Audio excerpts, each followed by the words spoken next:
Jon Meacham is standing by to talk to us. He's a Pulitzer Prize-winning biographer and historian. In a New York Times op-ed titled "Why Lee Should Go and Washington Should Stay," this is important. Jon writes, quote, "Facts, as John Adams said, are stubborn things. And for Southerners, they are also often uncomfortable. If we don't face them forthrightly, we risk living in worlds of fantasy and fable, subject not to reason, the greatest of gifts, but susceptible to passion, the most dangerous of forces. In such alternative realities, the Civil War was not about slavery, but about what neoconservatives refer to as heritage." And Jon, there was that word, heritage, from the podium tonight. What do you make of it? Well, it's a tell, if you will.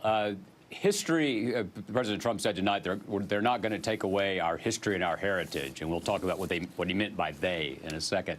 But history is the study of past events. It's a discipline that applies the rules of evidence. It tries to, with a kind of intellectual integrity, look at what happened and why. Heritage means something different. Heritage is something that's handed down. Heritage is can be a fable or a legend. And in many ways, what neo-confederates in my native region are about is heritage. And what they've tried to do is wrest the Civil War from its historical context. It was, as Seward said, an irrepressible conflict over the future of African-American slavery. Full stop. People can argue about that, but it's unconvincing and kind of a waste of time. What President Trump has done here is, in the wake of Charlottesville, is he has found, I think, a new plank in his right-wing populist platform, and I think we're going to hear this a lot going forward.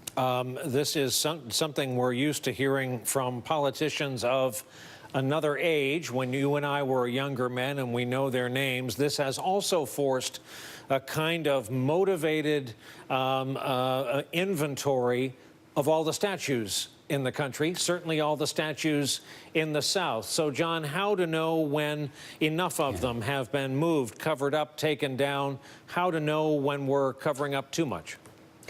Well, I think the test on public property, which is where I think we have to focus the conversation, is, was the person to whom the monument was erected devoted to the American experiment in liberty and self-government as embodied in the Union of the States or not? George Washington was. Thomas Jefferson was. Andrew Jackson was. Robert E. Lee, Stonewall Jackson, Nathan Bedford Forrest were not. They were secessionists. We could argue about the nuances of Lee's views all day, but he took up arms against his government, the national government, that had been essentially born in the Continental Congress of 1776. The phrase United States of America was used in the Articles of Confederation, which was thrown out in favor of the Constitution of 1787. General Lee decided to stand with Virginia against the Union. The Union is only on a journey toward becoming more perfect. The men I mentioned before, Washington, Jefferson, Jackson, were flawed.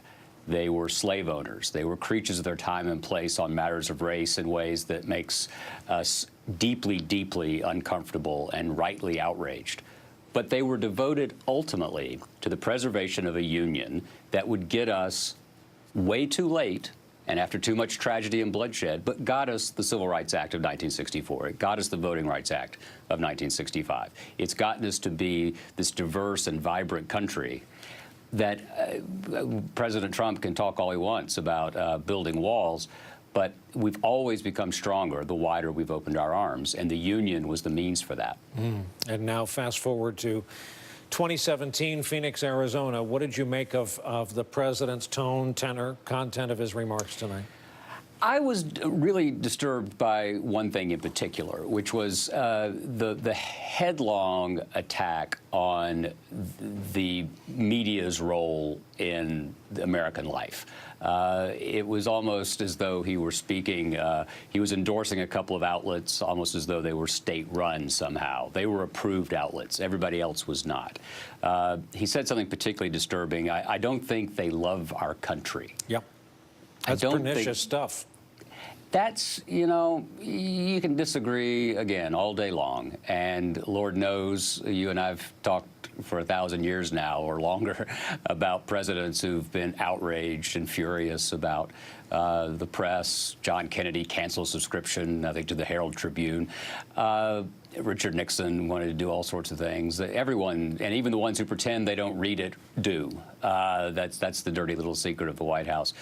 But you know, I've always thought Thomas Jefferson was overstating matters, as he was wont to do, when he said, if I could choose between a government with newspapers or a government without, I would choose one without. I always thought that was classic Jefferson hyperbole.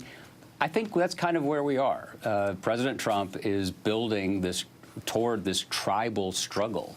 Maybe it's not even toward anymore. Maybe it just is a tribal struggle, and he was around his campfire tonight. Well, that raises so many questions in and of itself.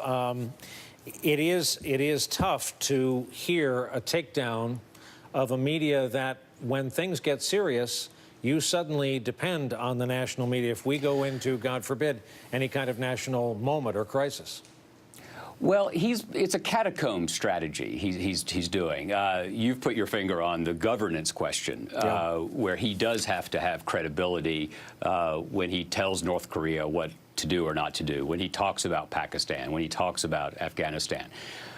I had a sinking and sneaking feeling watching tonight that, to some extent, this is a preemptive strike on the credibility of much of the press in preparation for whatever bad news might be coming. Mm-hmm. And whether it's about Russia or whether it's something that even he's not sure what it is.